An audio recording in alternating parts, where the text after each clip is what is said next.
Hello everybody, welcome back to Reaper Minis TV. We got a whole bunch of figures to take a look at this episode, so we'll get right to it. First up we have two P65 releases. They are both spell effects. One is a wall of ice and the other is a wall of fire. Both of them are single piece figures. The wall of ice is significantly larger than the wall of fire, but it also needs more cleaning. There's more mold lines on the wall of ice, and you generally are going to spend a few minutes getting it cleaned up and ready to prime. On the wall of fire, really not so much, except on the bottom of the base of the figure itself. Now there are a few light mold lines in the flames, but not as much as with the wall of ice. If you're playing D&D or Pathfinder, another similar fantasy game where you have these kinds of spell effects, I think obviously they'd be fine for that. But they could also be used as embellishments on large based figures or just as parts of terrain pieces. I think that the wall of ice, or maybe a couple of them, could be used in conjunction with some Icingstead giants on their bases to really make them stand out a little bit. Overall, they both look pretty easy to paint up, not a whole lot of detail necessary on either one of them, but whether you need them for a spell effect or embellishments on a base or something like that, they are the kind of thing that you need a pretty specific use for before you're going to go ahead and just pick up either one as an impulse buy. Also in the P65 line, this is a Foo Dog, and it was previously released in the Dark Heaven Legends line.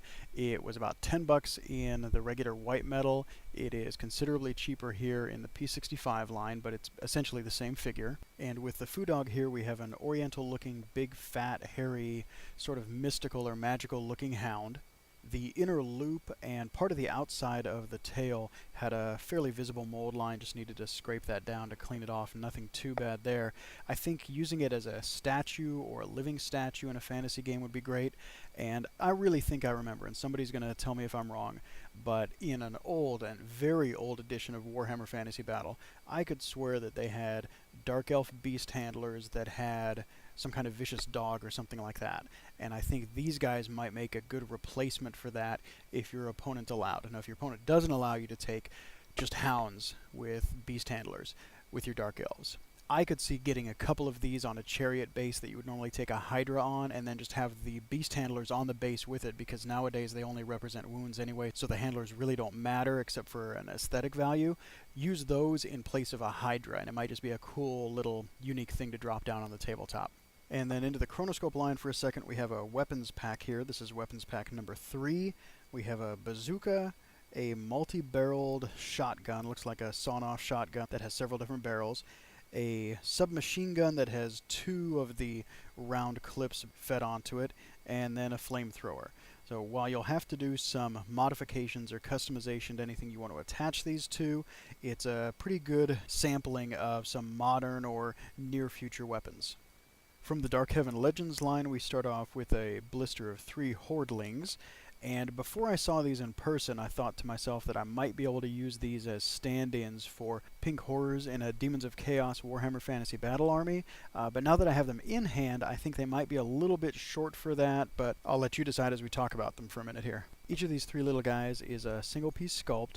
They are each unique sculpt, so you get 3 different little guys here, and they're about 1/2 to 2/3 the size or height of a regular human-sized figure. So that's where I've been thinking that they're probably a little too short to be pink horrors, but by now you know that I'll use anything that's remotely close to what it's supposed to be in an army, especially in a Warhammer Fantasy Battle Army, so nothing's off the table, and maybe if I see 20 or 30 of them in ranks and files, it might change my mind. From a cleaning standpoint, each one of the Hordlings needed a little more attention than I might normally be used to with a regular human-sized figure, so it took a couple of minutes to get them all cleaned up and ready to prime, but overall I really do like them. They have a very unique look to each one of them. They would fit in as Tzeentchian demons in a Warhammer Fantasy roleplay game, as some kind of minor demon of Tzeentch or something like that. I think you could get by using them as pink horrors, probably not mixed with regular GW pink horrors, but a whole unit of these could probably pull that off pretty well on the tabletop. Next up is an Astral Mauler, and this is sort of a reissue and sort of not a reissue of a previous model that Reaper has produced. The other one was also called an Astral Mauler, and it looked similar to this one, except it had 3 kind of pincer things at the front of it instead of 4, and didn't have the big crest running perpendicular to the body itself. And Why it's out of production, I'd be speculating if I said anything whatsoever, so I'm not going to say anything except that the Astral Mauler, or an Astral Mauler, is now back in production. Assembly is quite easy. The second or separate set of pincers fits right into place at the front of the jaw of the model. The crest can fit on the back, sort of between some of the armored plates, but you could also just leave it off entirely and it's not going to hurt the look of the model at all, in my opinion, and it probably makes it look a little more like the original without the crest running across the back. And then we'll round out this episode with 4 new miniatures from a brand new line that Reaper is doing. It's for the Savage Worlds role-playing game, and these are Savage Worlds miniatures. And we're starting off here with Revered Grimme, Raven, Dr. Darius Hellstromme, and Stone. The good Reverend is a multiple piece figure, and you get the bulk of the figure as one piece, and then the second piece, and you actually get a choice here. For his left hand, you get either left hand holding a Bible or holding a giant gem or some kind of diamond. Now, you could easily drop him into a modern or regular 1920s, 30s Call of Cthulhu game as a preacher. Just put the Bible in his hand and he's good to go for that. And I'm sure he fits some kind of regular player character role in Savage Worlds. For me, I'd drop him into Call of Cthulhu. He has sort of a wild-eyed or crazed, messy hair look to him, so to me, perfect for Call of Cthulhu, but I'm sure fine for Savage Worlds also. Next up is Raven, and this is a single piece Indian or Native American, I guess if you want to be politically correct. He's got a tomahawk in his right hand and a spear in his left hand. Details are all excellent on the model. Cleaning was not excessive, and he's in a good combat-oriented kind of pose.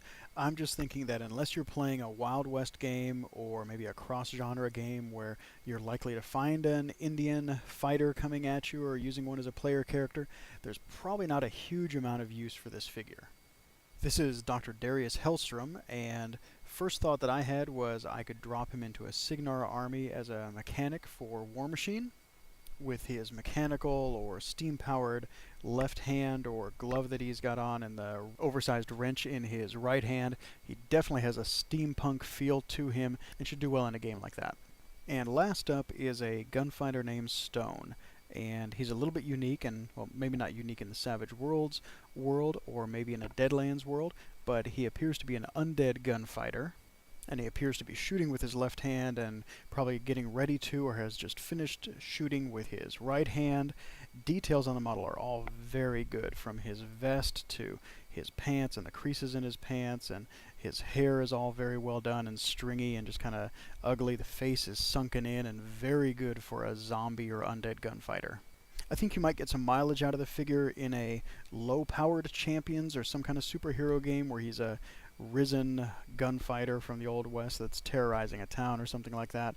Maybe in a horror game, or obviously in a Weird West game where he's probably most at home.